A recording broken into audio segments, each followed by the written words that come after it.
The goal of online dating is to get offline as quickly as possible. A quote by Amy Webb. Doesn't this just seem to make sense that one of the most crucial customs of the human race, aka dating, aka finding the person you are committing yourself to, binding yourself to for arguably the most important years of your life, would occur physically, face to face between two humans? Online dating has quickly cornered the market on modern day romance, but we shouldn't be deceived any longer by this false means to a happy ending. If you're tired of the date that looks nothing like their profile picture, or that awful anxiety you feel in the pit of your stomach before you leave for yet another passive meetup, then hear me out on how you can rehabilitate your love life, or more simply put, your life. I do want to pose a disclaimer that I don't think it's impossible to meet someone you fall in love with on a dating app, but I just don't think that's how humans were created to build connections.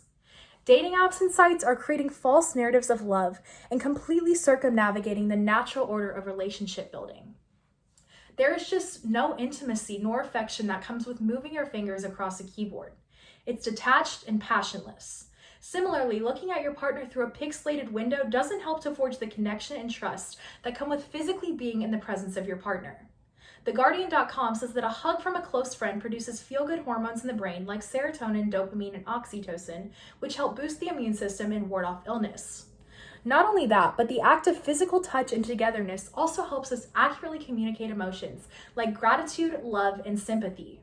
These are vital sentiments that help humans maintain a healthy life expectancy and kindle honest, long-lasting relationships. Another thing, our neurochemical pathways are being completely disrupted and disarrayed by online dating. The gamification of online dating has created an addiction to the reward that is a match. The scrolling and swiping aspects of sites like Bumble have our hormones confused. It's not love or attraction we feel, but excitement at the prospect of winning. Just like playing games on our phones releases endorphins in our brains, matching on Tinder, for example, floods your brain with adrenaline because you feel like you've won something, says author and editor Megan McClintock. We've become desensitized to the humanity of romance.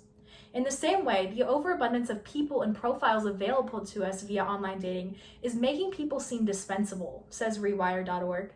Licensed family and marriage therapist Alyssa Ruby Bash relays that when you see numbers and options everywhere, it becomes harder to limit yourself to one choice.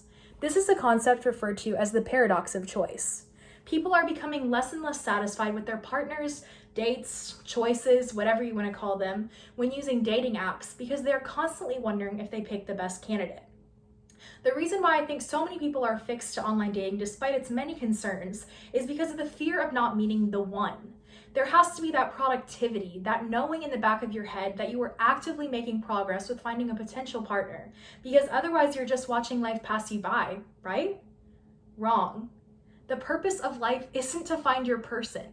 The purpose of life is to live it and enjoy it. Let love find you along the way. Don't try to narrow your aspirations or slow your pursuit of living well to visit the disappointing roadside attraction that is online dating. The person that is meant for you will catch up to you and run up alongside you right where you're at in the moment that has been ordained. According to a Pew Research study, 3 in 10 American adults, or 31% of the American adult population, are single as of 2020. And according to the 2020 US Census, there are 258.3 million adults living in America. That means there are about 80 million potential people out there that you could date, fall in love with, and even marry in this country alone. You're not going to meet 80 million people from a scroll on your Tinder feed, and you're definitely not going to find contentment that way. You have to get out there in the world and experience all the wild adventures you've dreamt of. You're likely to run into that special someone along the way. So go to that concert, swim in that lake, grow that garden, take those guitar lessons, hike that mountain, take every opportunity to live well. Waiting for Mr. or Mrs. Right to do all the things with will drain you. Do them in the now, and when you cross paths with your person, you can enjoy them together.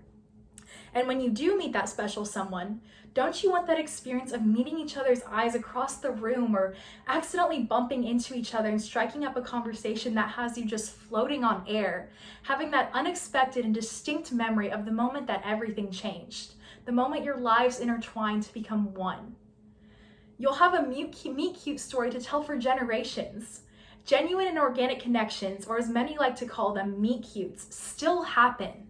The success of the meet cute and why it can revolutionize dating is dependent on us paying attention and actively participating in our own lives, though, says Newsbreak writer Vanessa Torre.